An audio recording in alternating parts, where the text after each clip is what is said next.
there's a lot of very strong emotions that I think a lot of us have felt, our communities are feeling, that are including sadness and anger and disappointment and resentment.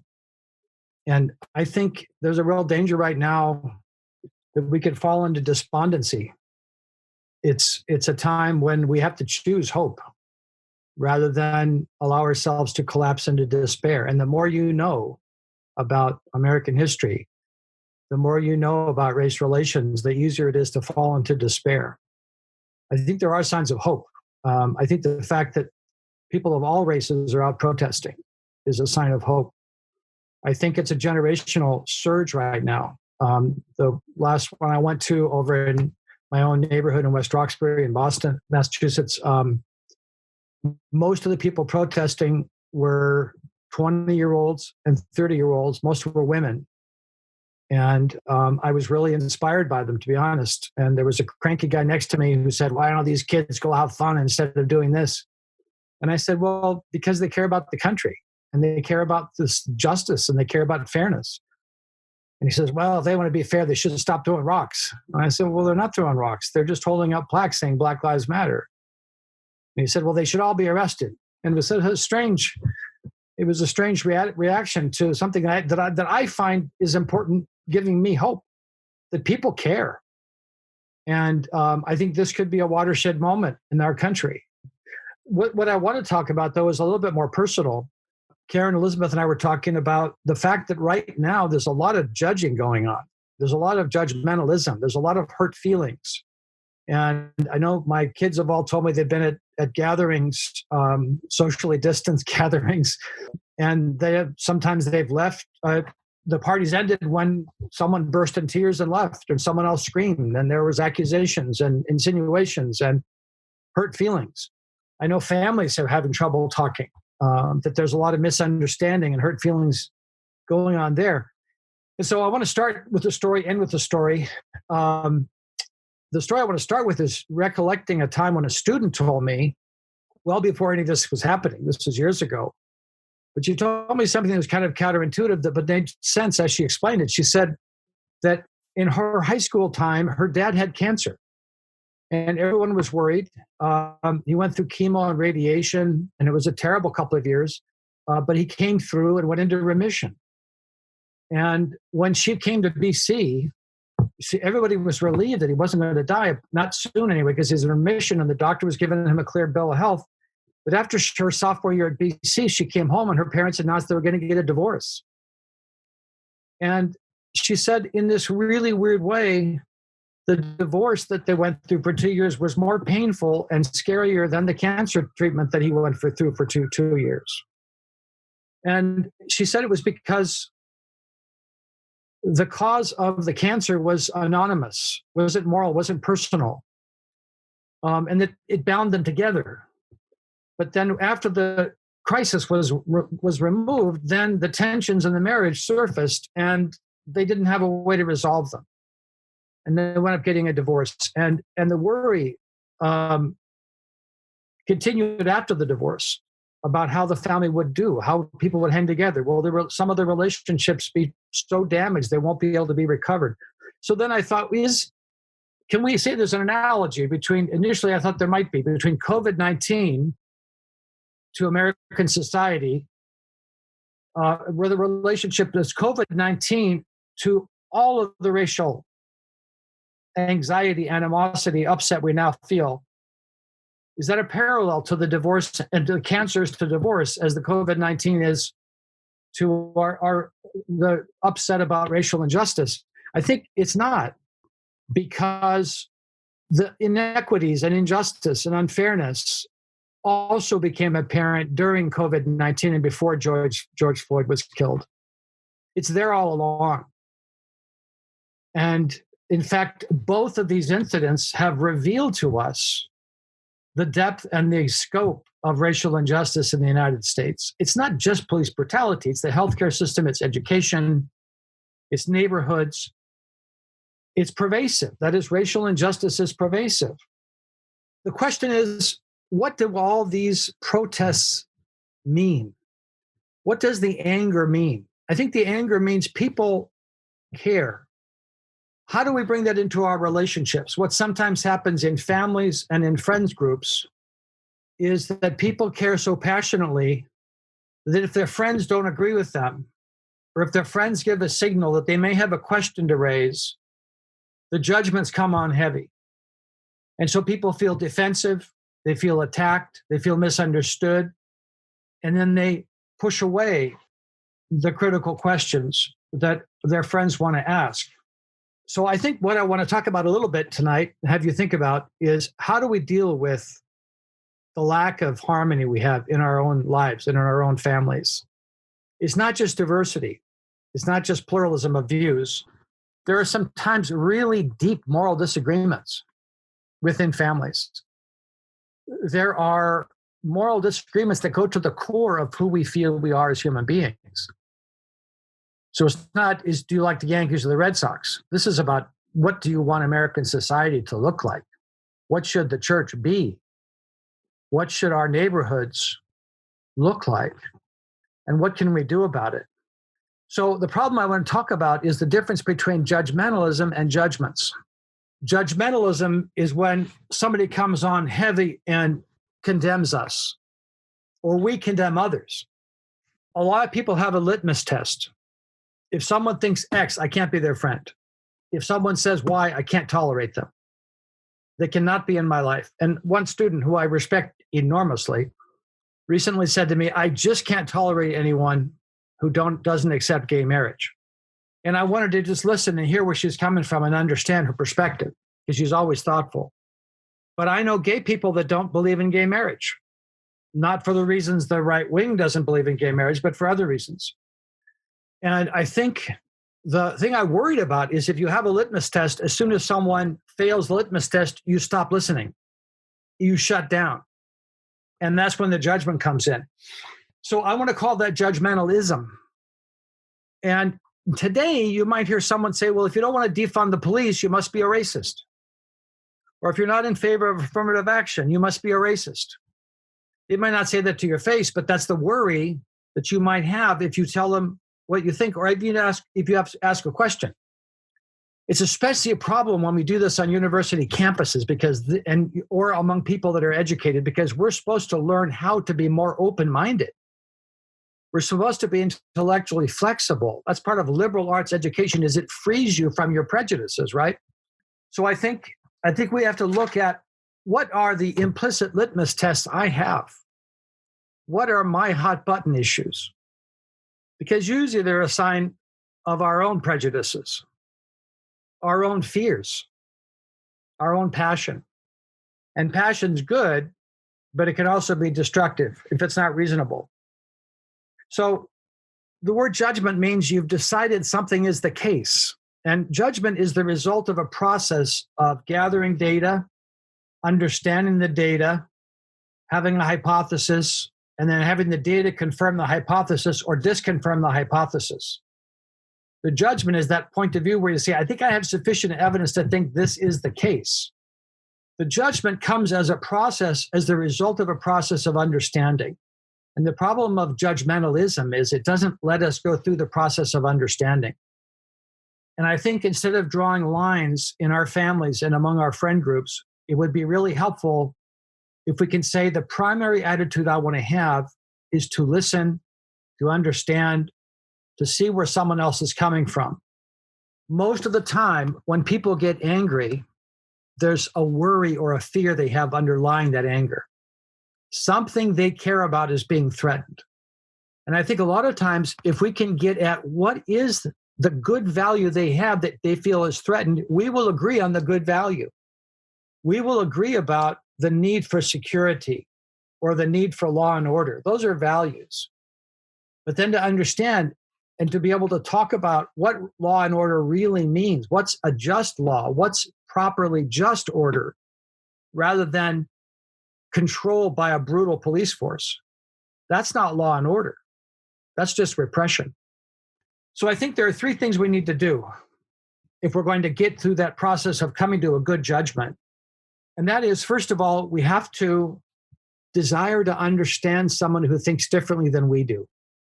And that means we have to respect them. We have to respect the parent who drives us nuts because his politics is so far out of whack with what you think is reality. You love him, but as soon as he starts in politics, it drives you not up the wall. But try to get beyond the what drives you up the wall and find out what are the things he most cares about.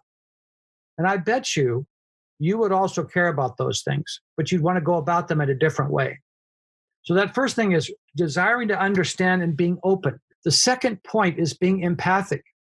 Try to see things from that person's perspective rather than from your litmus test, your own passion, what you're most upset about. Try to put that aside. And so this notion of empathy means you, in a way, have to transcend your own strong feelings of the moment and not look at how would I look at things from that perspective, but how does this person look at things from that perspective? And I think that's a really hard thing to do. I've been married for 40 years, and it's still hard for me to think, how does my wife feel about this? How does she think about this? I can make some pretty good guesses at this point, although I'm a really slow learner on that score. But it's hard to do it. And if it's hard to do it for somebody you've been married for 40 years with, how much harder to do it with somebody that you work with that you don't know that well, or somebody from a different generation? Somebody says it's very different life experiences than you have. So the empathy is kind of underrated, and we hear a lot about it, but it's very difficult to do. And the third thing is communication.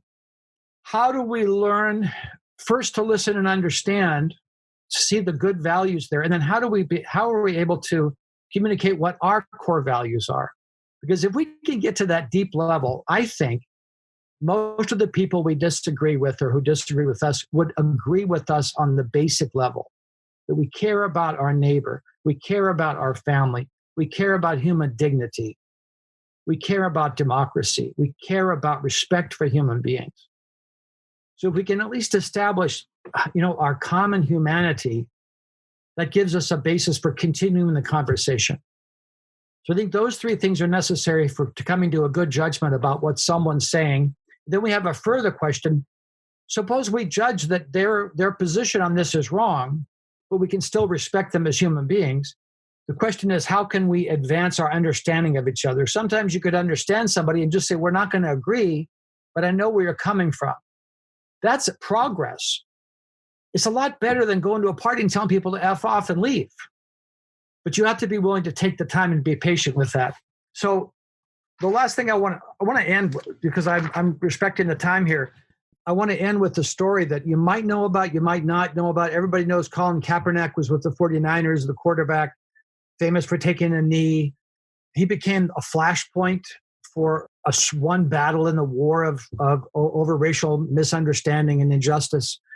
Kaepernick took a knee after initially he decided, because of police brutality, to sit on the bench during the 49ers game. And he was contacted by a guy named Nate Boyer, who was a Green Beret soldier, served in Africa for a while, was homeless, had a hard time, had a lot of friends that were wounded, good friend that was a paraplegic from combat. He wrote to Kaepernick and said, I really don't agree with what you're doing. It's insulting. And I just want you to know I object, and what you're doing is disrespectful.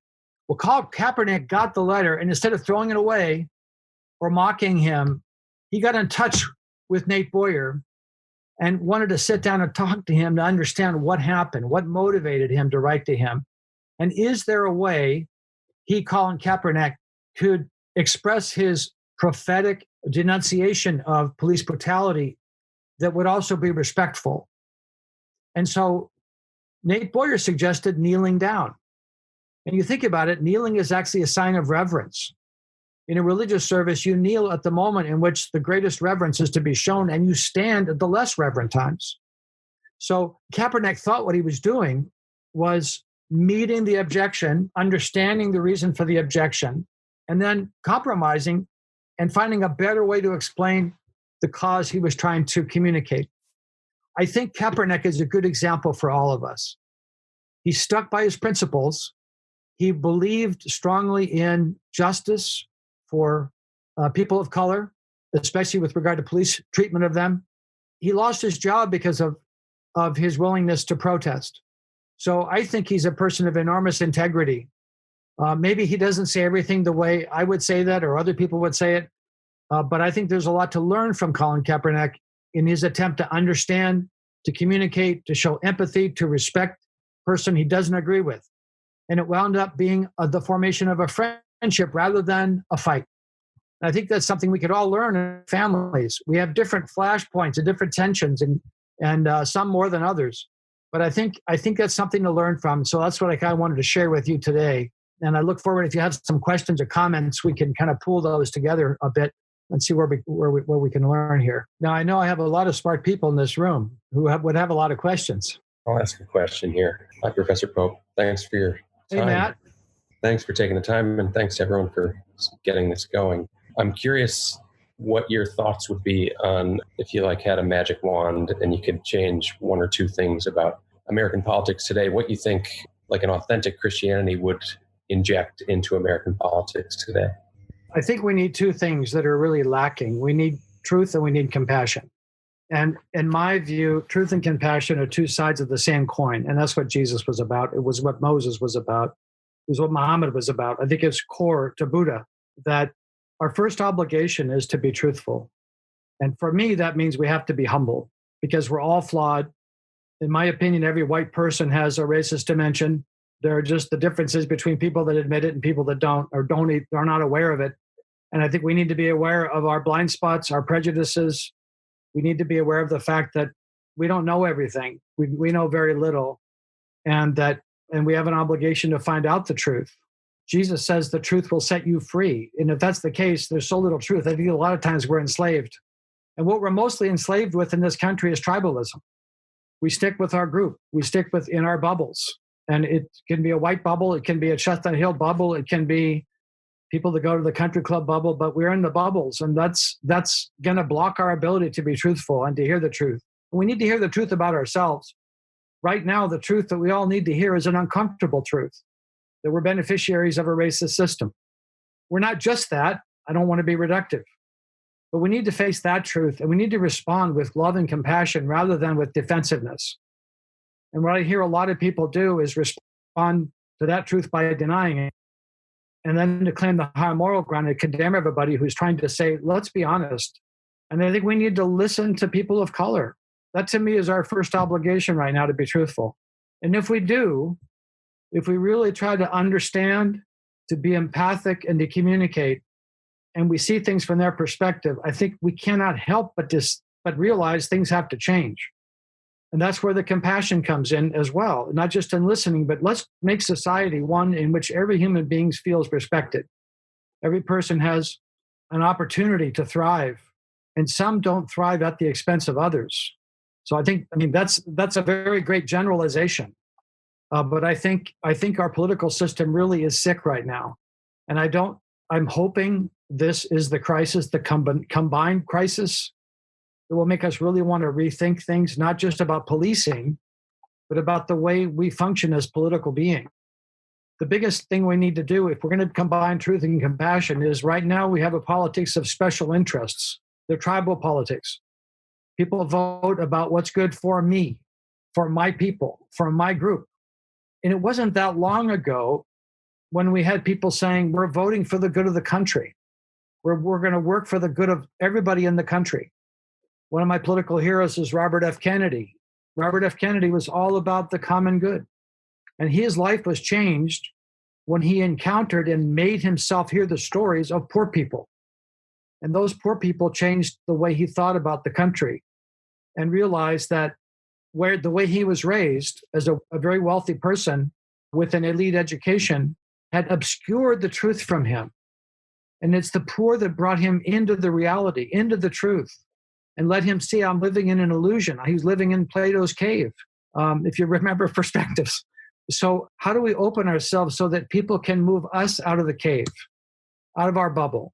And that's why I think trying to be hearing the truth that we don't like, that's uncomfortable, that makes us nervous, requires the virtue of courage. We need to have courage right now. We white people, not that everybody here is white, but I think it's really a problem for white people to not get defensive and be hostile and to dismiss people and say they're a bunch of radicals and socialists and all that stuff. That's not going to help us. Matt, how would you answer your question? I would throw an amen on what you said first. That's always a good policy. That's a good policy. Yeah, I think I tend to think more so like what, let's say, like my camp can do a little bit better. I think I come from a family of largely left-leaning people. And so I tend to be maybe more critical of my own party, let's say. And so what I see as the biggest issue on that side of the aisle, I guess, would be inability to see and like an inability to be humble enough to say, like, I might have this issue wrong, or I might not be coming at this considering all the factors and things like that. So Yeah. I think some humility, especially intellectual humility on both sides, would go a long way. But How about somebody else? Either comment on that question or... So we have 2 questions in the chat, actually. Oh, good. Okay. So this one you touched on a little bit, but they ask, what would you say to do if you try to listen and try to be with that person who has differing political views, but they prevent you from talking or sharing your opinion? Essentially, if your acts are not reciprocated by the other person you are listening to, what would you say is the best course of action? I'd say keep it. I don't know the person, so it all depends. I mean, the fact is, I think this is a small minority of cases, but I think in some cases, you're just not going to get the communication that you'd like because some people are just very, very hardened. So I want to be realistic, and that's also part of being honest. But I have had, and I do have friends that I really have strong disagreements with. And I think you just keep the lines of communication open and realize the friendship and the love you have for each other, the history you have, the values that you do have in common are more important than the disagreements. But I think you have to keep at it as best you can, but you have to be reasonable. There is a point where you realize I'm beating my head against the wall. That doesn't mean you get aggressive about it. I don't think that means you have to be hostile. But also, sometimes all of us can be very hardened in our views such that we're not very receptive to questions that would call into question what we think. I think we all have a solidarity in being biased. We're not biased in the same degree about the same subjects, but Jesus makes this line, he makes the comment, take the log out of your own eye before you take the speck out of your brother or sister's eye. And I think that applies to bias too. Encountering somebody with a humility often will disarm them too. If you're humble and you really make it clear you want to understand, and rather than judge and debate, if you really want to understand, most people like people who want to understand them and are willing to listen to them because they know they're being treated with respect. But sometimes it takes a while to get there. St. Francis, in the prayer of St. Francis says this, let's strive, it's better to strive to understand rather than to be understood. I think one of the things it takes for us to understand someone really different is to have an active imagination. That's part of empathy. To imagine a person is taking this really hard stand about something. Often it might be about abortion or gay marriage, the culture war issues. And I have found in very intense conversations about abortion, pro-choice versus pro-life, there actually is a lot more common ground than you would get if you just trade in slogans. Usually it gets to someone's life experience. And life experience is not something you refute, you just listen to, right? You hear the pain of what they've been through, and you realize in that situation, what they did or didn't do had its own integrity. And that makes you start to, I think, have a more compassionate ethic. Anyway, you could say a lot about that, but I think that's a great question. That one was from Tyler. This one is from Shannon. She's wondering what your thoughts are on how social media plays a role in fulfilling the 3 parts that you talked about. Do you think social media has been doing a good job in the past few years?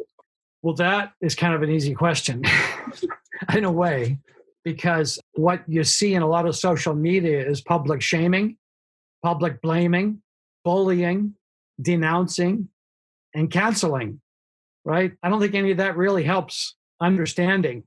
Add that to the short attention span that social media seems to encourage. I would say it's not a good venue for dialogue. I don't want to just condemn it outright. There's a lot of things we learn from social media. I don't think it should be your primary way of getting information about the world.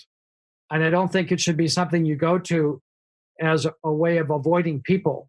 One of the big problems with social media, of course, is that we gravitate to sources that we like and we ignore sources that we don't like. That's intellectually deadly. as well as morally deadly. So it's important really to respect and to value friends that think differently than you do, who tell you to read things different than you would read normally. One of my dearest, closest friends is very conservative. He's also smarter than I am. So it's a nice combination because he's always getting me to read things I wouldn't otherwise have read. And I don't always agree, but I'm always grateful because it's keeping me honest and it makes me qualify my generalizations and my judgments. And it makes me accountable to something outside my silo. And that's what I worry about with social media. I know of people that talk about being defriended because they posted something that the other person took objection to. And if you're sitting at a table drinking coffee and you talk, you've got an hour to talk, you can work through misunderstandings. I think 90% of your communication is nonverbal.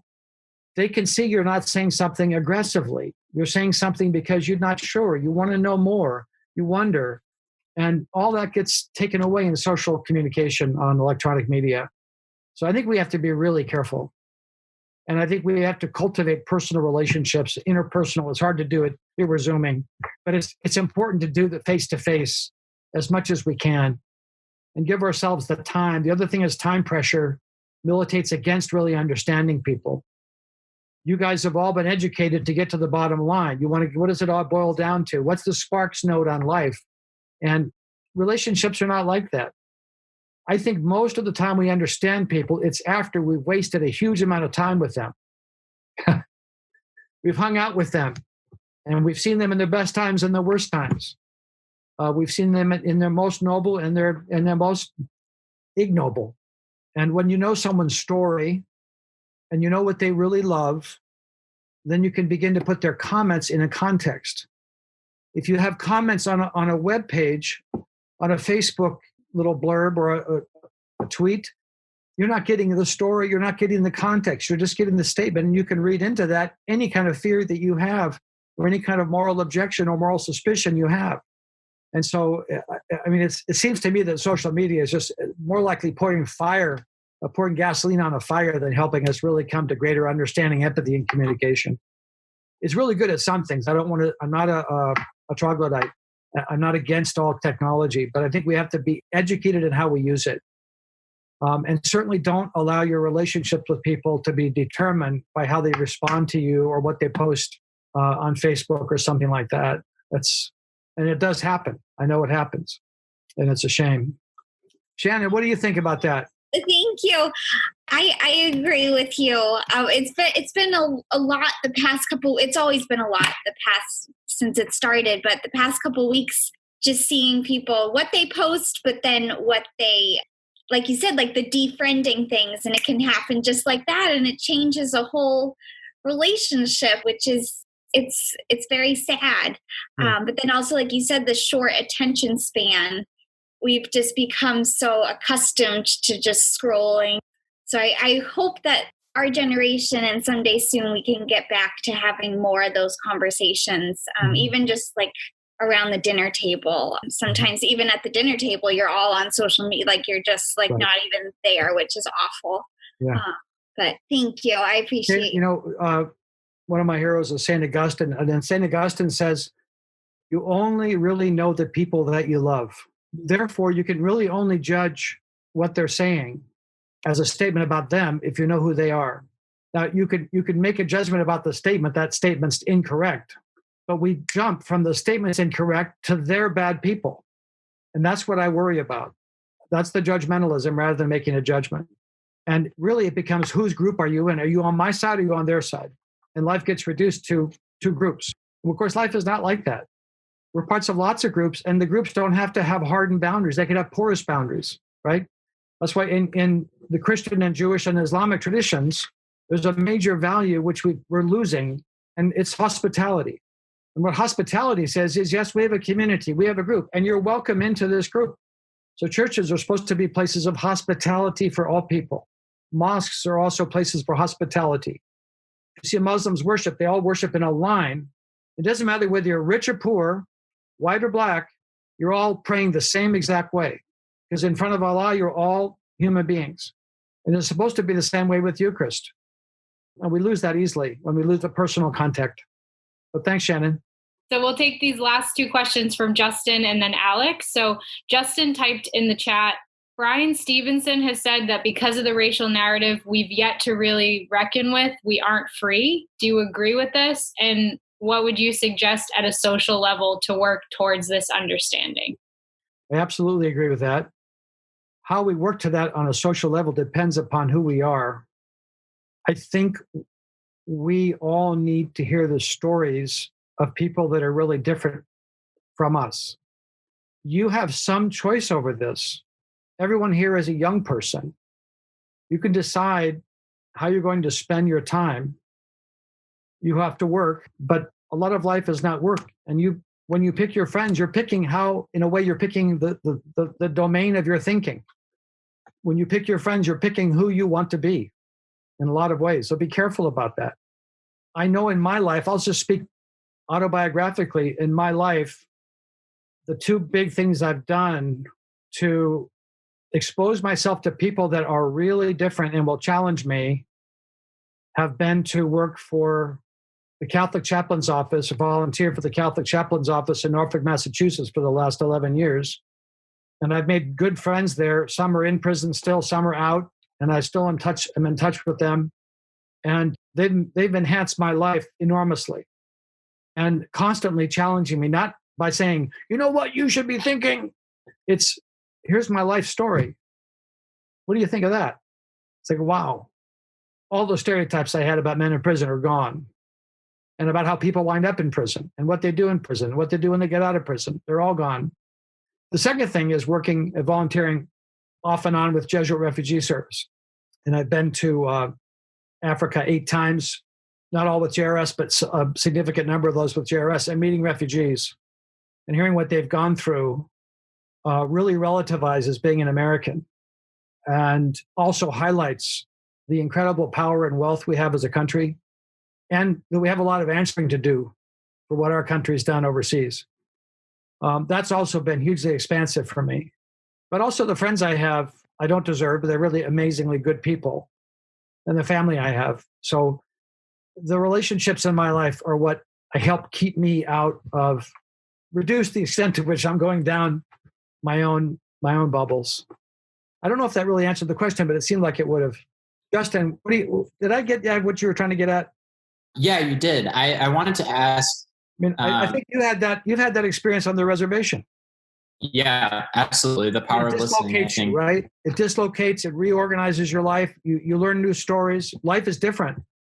Yeah, absolutely. When I was there, one of the guys said, you only know what America tells you. And I think that phrase has stuck with me so powerfully. I just wanted to ask, would you support or suggest something like a truth commission or reparations in this country, or do you think we're ready for that? What are your thoughts on that? I absolutely think we should. I don't really have any doubt about it. We need a reckoning. And one of the things I love about Brian Stevenson, he's calling us to reckoning about lynching and about mass incarceration with Michelle Alexander. But I think we need to take a serious look at the legacy of slavery and its impact on African Americans. It has to be done the right way, but we need the truth. Again, going back, we're never going to have compassion unless we have truth, and we're never going to look at each other as equal citizens until we really have a reckoning. And I think white people have to get over the idea that we're just going to wallow in guilt. It's not about guilt. It's about the causes of institutional racism, seeing the legacy of institutional racism so that we can really get at the institutions. And unfortunately, the phrase institutional racism sounds to many people like everybody running the institution's racist personally. And that's not the point. The point is that society is set up to the advantage of white people and to the disadvantage of people of color. And we've been doing it since before the founding of the country. And I think that if we're going to really build a fair country, we have to have an honest history. And that's part of being honest on our history and not teaching history in a way that's self-serving and immunizing us from needing to be more responsible as a country. What do you think about that, Justin? Yeah, I absolutely agree. I wonder if we're ready for that in terms of, but I think the beauty of what the demonstrations are doing now is forcing a conversation and making it, you can't avoid it. And I think that's the power of what they're doing. And I definitely agree with you in terms of preparations. We're ready for it when we want to be ready for it. Right. We're never going to be ready for it if we don't want to be ready for it. If we can have a 14-year war in Afghanistan to the tune of over $1 billion and thousands of dead, hundreds of thousands of dead in Iraq and Afghanistan, why can't we have a truth commission? We're ready for violence and war. How about ready for truth? It's about will. It's about what we want. And I think it's about we need to face the truth. And it's painful and difficult, and it could be expensive. And the money won't be the most expensive thing. It'll be in changing the way we think about ourselves. And a lot of people are afraid of change, I think. I'm afraid of change. I am. We all are. It's a human instinct, especially when you get old and crotchety like me. But we need to change to be honest people, I think. And the church needs to change too. The church this is Agape, so I'll talk about love. The church preaches a lot about love, but we don't always fight for love of people that are being oppressed and locked out and lost out. If you want to do some good reading in the next week, check out Brian Massingale. He's got a nice 50-minute talk he gave in a parish in Sacred Heart Parish in Racine, Wisconsin, about June 7th. In his response, he's an African-American Catholic priest who teaches theology at Fordham. I wanted to hire him at BC. We couldn't pull it off. But he's a great guy. And just that one talk will blow your mind. To hear his story about how he's been treated and how he's responding to the killing of unarmed African Americans time and time and time again. And we've got to face it. And that stuff doesn't happen to white people, to my knowledge. I mean, take the case of Tamir Rice. You know about Tamir Rice, 12 years old, sitting on a swing in Cleveland with a toy gun. And a neighbor calls the cop and says, there's a black kid with a gun. The cops pull up and kill him. They shoot him dead within seconds of when they got there. And we've got to deal with the problem, or it's just going to continue the way it is. It's going to continue to fester. And one way to do it is to say, let's have an honest reckoning. Let's say what happened. Now get us good history, puts it in a position for a good future. Bad history positions us to repeat the same problems over and over. Think about a relationship. Think about a bad marriage. If they don't go to a counselor and work things out and be honest, they just repeat the same things over and over and hurt each other over and over for decades. Or else they get divorced. What's the point of that? I just want to make sure we get Alex in. She's our very last question. So we have maybe like a couple minutes to answer this, but she wanted to unmute herself to ask. Sure. So here she is. Thank you. My question is, it's a little bit of there's a bonus question. By the way, hi, Alex. Hi. Thank you for this. I am curious how the spring 2020 semester has affected the way that you are thinking about the fall 2020 semester. What changes are you thinking about making as an educator? Yes, we can think about both the pandemic and acknowledge that the pandemic will continue through the fall as well. But mostly interested in how you're thinking about responding and promoting anti-racism, even more so in your classroom. The bonus is, what actions are you taking right now? I'm honestly trying to take time to think about it. I need to really consider some options, because I do believe as an educator, you have to go with the energy the students have. And I think the students are going to come in September or late August with a lot of energy for the issue. So I teach Pulse, and we don't know if we're going to have a placement for the students, which is one complication. I think the whole Pulse faculty we've been on a listserv going back and forth, sharing resources about possibilities.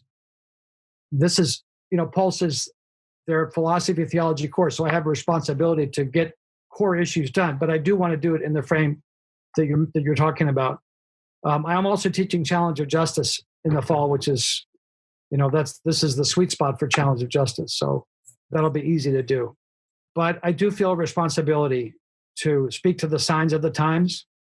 I'm not a sociologist. I'm not a psychologist. I'm not an economist. I'm not an historian. So I want to bring the tools of philosophy and theology. I think they're considerable for asking about questions of what our social responsibility is. And I think it's going to be development of the themes we've been talking about today, about what does it really mean to love your neighbor in a historical context that we're in right now. How do we show respect? How does that affect our view of public policies? What kind of a community do we want to be? What kind of an inclusive community do we want to be? And I think we're realizing now we have to be more proactive about the recruitment of students to BC, recruitment of faculty, recruitment of administrators, and not just say everybody's welcome to apply and we'll give a preference for people of color. I think they have to be more aggressive. And I think Father Leahy's statement, I didn't study it carefully, but one came out today indicating that he's taken this seriously, which I was really happy about. I know there are a lot of good people at BC I can learn from about pedagogy, and I'm always trying to understand the students. Students change every few years, their experience changes, their background changes. The last thing I'd say about that is I view my role in the classroom more as a person who helps students learn from each other and from the books rather than from me giving them my truth. I've taught about half of you in here, and you know that I think you'll learn a lot from asking questions and getting answers from each other, and then putting those answers and questions in the context of a great thinker like an Augustine or Aquinas or a Luther, a Calvin, or contemporary authors. Martin Luther King Jr. I use in almost every class, Malcolm X. So I am always excited to teach. Someone asked me recently, I just turned 65 in May. Someone asked, are you thinking about retirement? And actually, no, because what I'm doing in the classroom, I get more excitement from the students than anything I would do on a golf course or in my backyard here in West Roxbury. So I intend to go out with my boots on, and because I love learning from the students. So it's Alex, in response to your question, it's not that I have stuff I'm going to give them to change them. It's that we have to have a learning environment where people feel free to really talk. And the hard thing is to make everyone feel free that they can ask any questions they want to ask and they're not going to be judged. We're going back to the issue Cam brought up. How do we have a classroom where people aren't judged? How do we have a classroom that avoids groupthink?